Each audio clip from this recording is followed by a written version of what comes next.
Je vais créer un autre tableau. Bon, à côté, par exemple ici, on va commencer à partir de R cette fois-ci. Par exemple, R2. Je vais mettre ici X. Et là, par contre, je pourrais écrire comme je veux. Je pourrais écrire exponentielle X. Ici, c'est une fonction f de X égale définie par exponentielle X sinus, ou bien plutôt cosinus exponentielle X sur 100 multiplié par cosinus 10 fois X. EX, ça c'est uniquement le texte. Regardez, je vais agrandir pour que vous puissiez voir. Regardez, j'agrandis un petit peu. Je sais, mais là, attention, là, je ne suis pas encore dans la cellule qui va recevoir la formule. Je suis uniquement au niveau du titre de la colonne. J'ai écrit comme ça, comme ce qu'on a fait pour sinus, tangente, etc. On a écrit X comme en tête, f de X égale, regardez en fait là, faites bien attention, je pourrais par exemple rentrer à l'intérieur, sélectionner X sur 100, j'ai sélectionné X sur 100, tout seul, j'irai vers la police, mais chez la police de sécurité, les informations relatives à l'écriture. Et je vais mettre exposant. Je le mets en exposant. Regardez, donc maintenant ça tient lieu. E exponentielle X sur 100. C'est clair? Donc c'est un peu comme la notation mathématique. Alors là, je veux par exemple tracer cette sinusoïde de 0 jusqu'à, par exemple, 4pi. 0 jusqu'à 4pi. Donc je vais commencer à 0. Je vais aller cette fois-ci à 1/10. Je ne veux pas créer beaucoup de points. Donc je vais mettre 0,1. Je vais sélectionner les deux et je vais aller jusqu'à 4 fois pi. 4 fois 3,14. Donc ça donnerait combien? Oui. En tout cas, on pourrait rapidement faire un petit calcul en mettant égal pi fois 4. Il faut que je m'arrête à 12,56. 12,56. Hein? Ah non, avec la fonction. 12, on a dit combien? 56. Bon, on va aller jusqu'à 12,6. Et ça, je retire cette formule. 12,6. C'est ça l'axe X. Cette fois-ci, j'ai changé le pas de variation. J'ai choisi 1/10. Et là, je vais rentrer maintenant la formule comme demande Excel. Donc, ce qui est au-dessus, ce qu'on a là, ce n'est pas la formule, c'est un peu le titre de la colonne. Je vais donc rentrer la formule en mettant égal, et là, il faudrait que je rentre ce que j'ai noté au tableau. Je l'ai noté au tableau. Donc, je vais entrer quoi? Oui. Exponentielle. Je sélectionne X. Ici, X, on va le remplacer par R3 divisé par 100. Ferme la parenthèse. Multiplié par cosinus.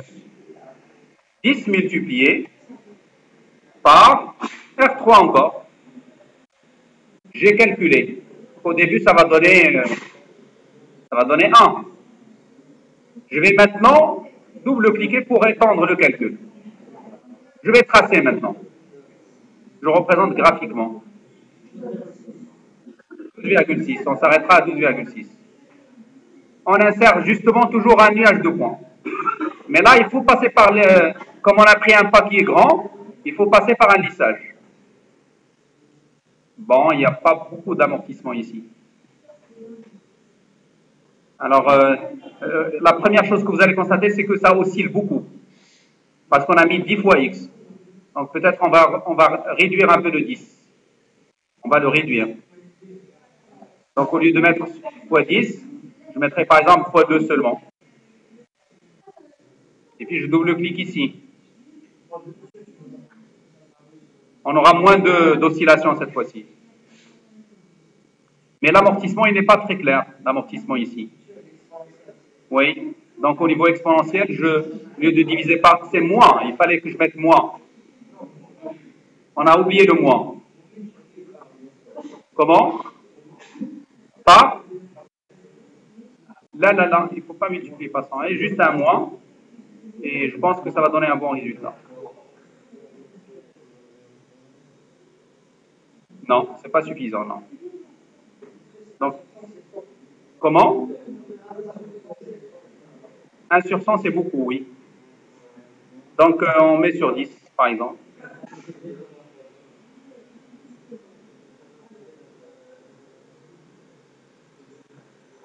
Peut-être que ça va être plus intéressant cette fois-ci. On verra un amortissement. Là, on voit clairement qu'il y a un amortissement. On pourrait avoir quelque chose de faiblement amorti ou bien fortement amorti, etc. Comment? Comment? Cosinus 2. Je rappelle la formule maintenant. La formule, c'est exponentielle moins x sur 10 cosinus 2 fois x. 2 fois x. Exponentielle moins x sur 10 moins, il fallait ajouter le moins, sur 10 seulement. Et puis, on a mis plutôt 2 au lieu de 10. 2x. Ça, je le mets en exposant.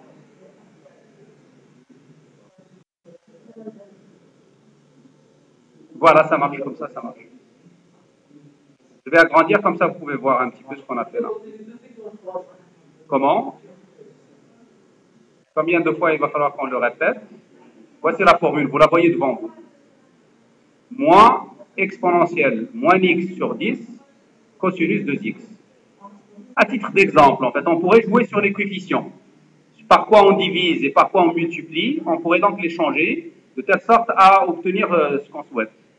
En tout cas, en fait, vous pouvez avoir ce qu'on appelle une sinusoïde amortie, faiblement amortie, fortement amortie, etc. Un amortissement critique, etc. Donc, tout dépend.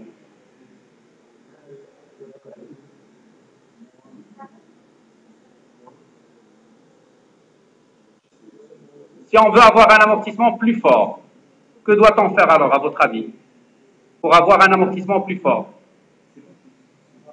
Qu'est-ce que je dois changer dans la formule? Il faut affecter l'exponentielle. Donc, on va mettre, par exemple, au lieu de mettre moins R sur 10, je pourrais mettre, par exemple, sur 2. Ici, j'amortis plus fortement. Regardez, voici le résultat. Vous voyez, c'est plus fortement amorti. Ça descend rapidement. Ça descend rapidement. Donc, vous comprenez comment changer le coefficient d'amortissement. Le coefficient d'amortissement, c'est ce qui affecte exponentielle. Si vous voulez avoir une fréquence plus forte, une fréquence plus forte, vous mettez ici par exemple 4. 4. Je double-clique. Vous êtes bruyant, s'il vous plaît. Vous êtes bruyant. Il faut pas être bruyant. Oui. Vous tapez maintenant la formule. La même formule que vous voyez à l'écran. La même formule que vous voyez à l'écran. Ici, j'ai dû la changer. Parce que j'étais en train d'essayer à chaque fois une formule. Il faut double-cliquer sur la première. Mais voilà, vous double-cliquez sur le poignet. Sur le poignet de recopie. Là. Je fais un double-clic. Voilà, parfait. Donc, ce que je représente actuellement, c'est moins x sur 2 et avec 4 fois. En tout cas, vous n'êtes pas censé suivre les changements. Moi, je fais les changements pour vous montrer comment la courbe va changer. Ici, on aura plus d'oscillations. On a augmenté la fréquence. Et l'amortissement, il n'a pas changé.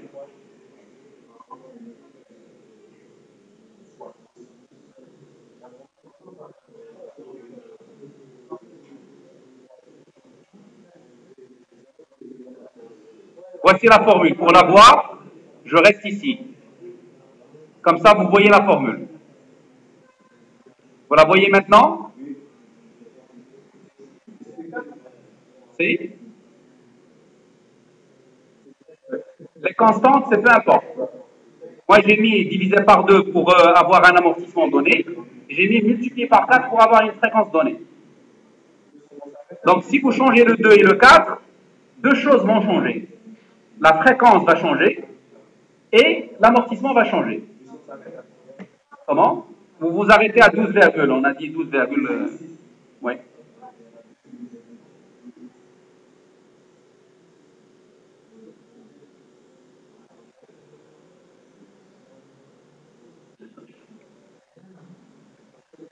S'il vous plaît.